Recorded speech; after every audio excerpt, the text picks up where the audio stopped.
Welcome back to the Python Praxis. In the last lessons, we explored lists, operators, and control flow, the building blocks of how programs make decisions. Today, we begin our journey into one of the most powerful tools in programming, the loops. Why? Because in real life, we repeat things all the time. Imagine you want to print 1,000 numbers. Writing them by hand would be impossible. But with loops, Python can handle that for you in just a few lines. Loops are what make programs truly smart, because they let us repeat tasks automatically. In this first part, we'll explore the for loop, the loop we use when we know exactly how many times we want to repeat something. And to make it even more flexible, we'll combine it with the power of ranges. By the end of this lesson, you will not only know how loops work, but you'll see how they can make your code smarter, shorter, and way more efficient. In programming, you often want to do the same action multiple times, especially for every item in a group. That's what the for loop is made for. So what does a for loop actually do?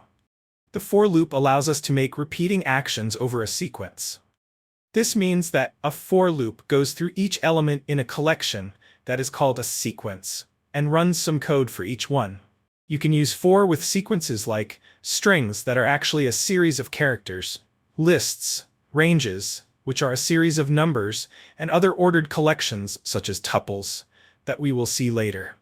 Here's the syntax. First in the line is the word for. This is a Python keyword, and it tells the interpreter we're starting a loop. Next comes the variable. This is just a name that we choose. As the loop runs, this variable will take the value of each item in the sequence, one by one. Then we have the keyword in, followed by the sequence. The sequence is what we want to loop through. It could be a list, a string, a range of numbers, or any collection of items. After that, we must not forget the colon at the end.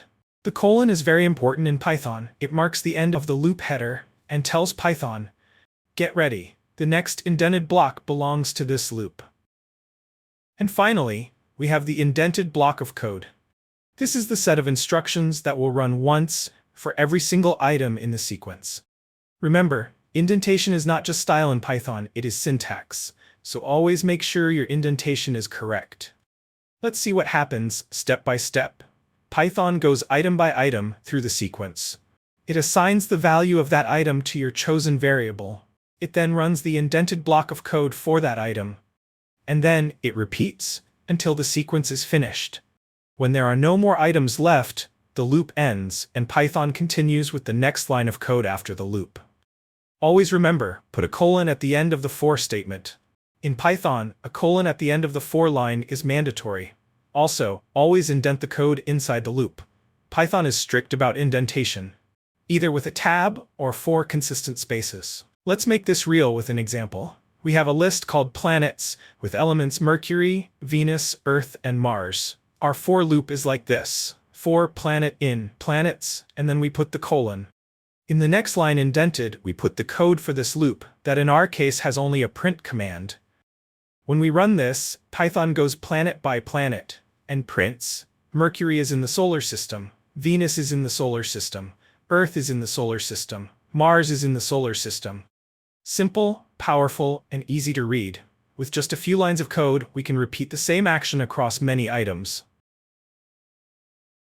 Watching now this flow diagram, we clearly see the steps. Python executes all previous statements that are before the loop. Then, a for loop asks, is there another item in the sequence? If yes, then it executes the code block for that item. If no, then the loop ends and the program continues. This is the flow every for loop follows. Now let's see the for loop in action with 2 examples. Example 1 is called counting sunny days. Here, the loop checks each day's weather. Whenever it sees sunny, it adds 1 to the counter. By the end, we know how many sunny days we had. Inside the code now, we start with a list called weather. It contains the weather conditions for each day of the week: sunny, sunny, rain, sunny, cloudy, sunny. We also create a variable called sunny days, and we start it at 0. This variable will be our counter. It's like a notebook where we tally how many sunny days we've seen. Next comes the loop, for day in weather. This means go through the list item by item, and each time call the current item day. Inside the loop, we check if day is equal to sunny, and if the current day is labeled as sunny, we increase our counter by 1 using the next line. Sunny days equals sunny days plus 1. When the loop finishes checking all the days, we print the result. In this case, Python will count 4 sunny days and print the message, the sun came out on 4 days this week. This is a simple but powerful way to use loops. We take a list of data, process it item by item, apply conditions, and end up with a meaningful result. Example 2 is about spacing out a word. This time we are working with a string instead of a list. Here, the loop goes letter by letter and adds a dash. It's a fun way to show how loops can even handle text. The code starts by defining the variable word and gives it the value planet. Then we write for letter in word. This means go through the string word, one character at a time, and call each character letter as you loop. Inside the loop, we have a print command. What does this do? It takes each letter, adds a dash after it, and prints them all in the same line because of the end parameter. Normally, Python prints each item on a new line, but by setting end to an empty string, we keep everything on one line. This example shows that for loops don't just work on lists, they can also iterate over strings, character by character. But what if we just want numbers? That's where range function comes in. The range function creates a sequence of numbers that you can loop through using a for loop. The syntax of range is simple. We write the word range, and inside parentheses we put 3 arguments: the start, the stop, and the step. Start is the number to begin from, inclusive.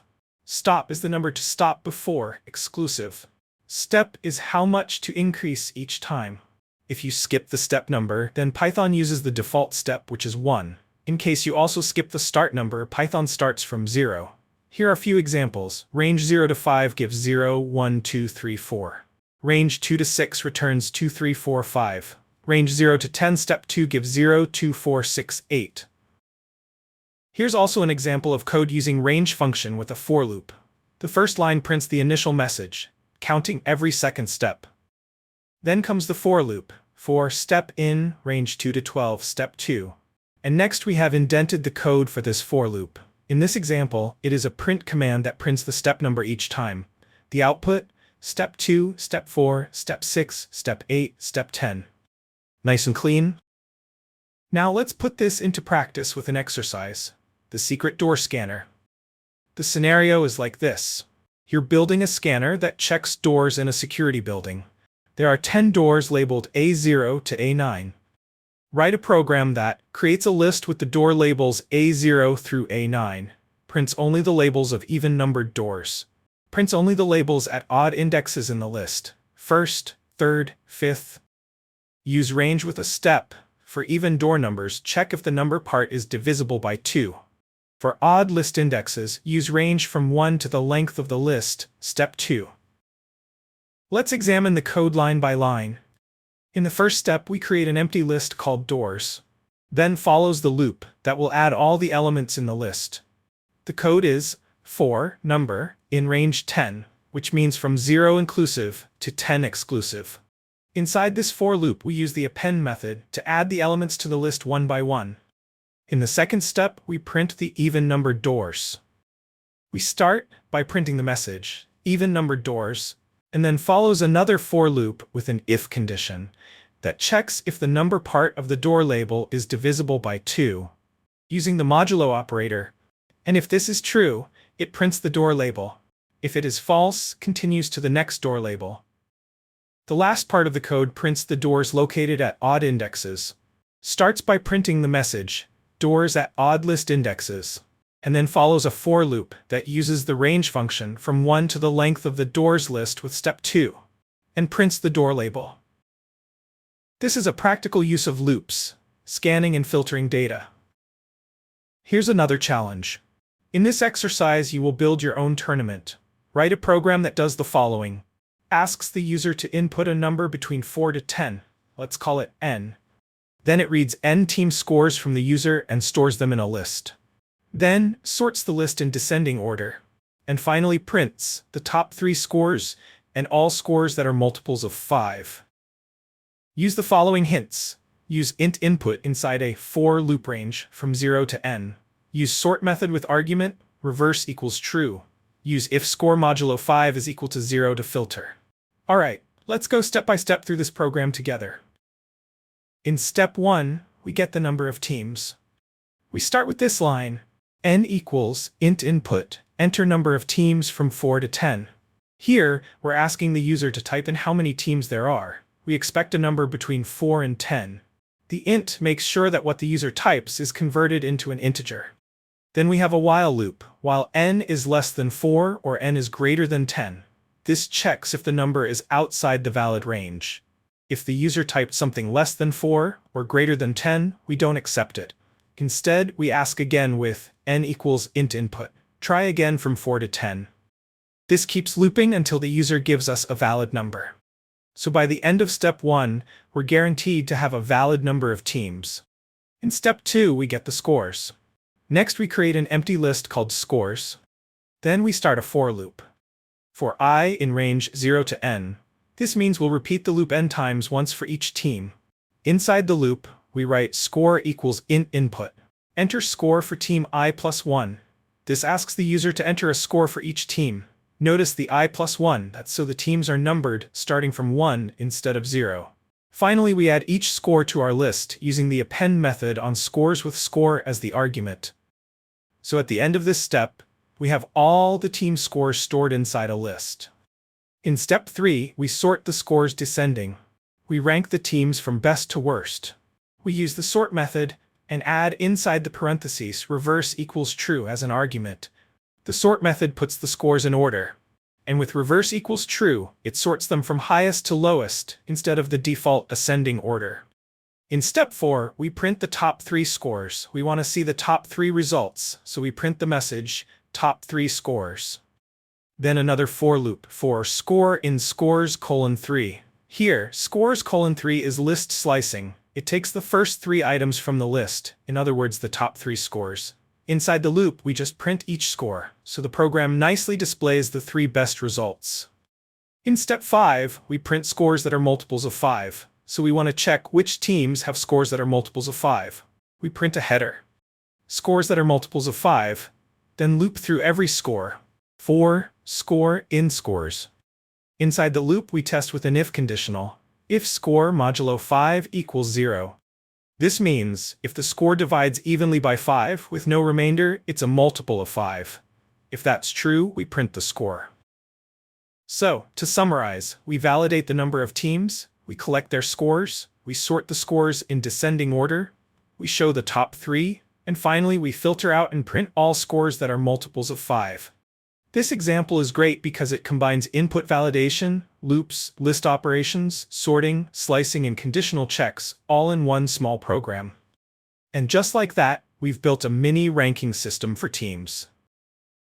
This exercise teaches you not only loops, but also sorting and filtering, skills that are central in data science and beyond. And that's your first real step into the world of loops. We started with the basics of the for loop, saw it in action with planets, weather, and ranges, and then moved on to practical exercises like door scanning and tournaments. The key takeaway? Loops let you automate repetition. Instead of writing the same code 10 times, you write it once, and Python does the repetition for you. In the next lesson, we'll go even deeper into loops, exploring more powerful ways to control repetition. Until then, keep practicing, because mastery comes with doing. And that's your first real step into the world of loops. You've seen how to repeat actions, step through lists, and even use ranges to generate sequences of numbers on the fly. These are the first building blocks of automation in Python, and you'll use them again and again in your coding journey. In the next part, we'll explore the while loop and add even more control with commands like break, continue, and else. Until then, keep practicing, because mastery comes with doing.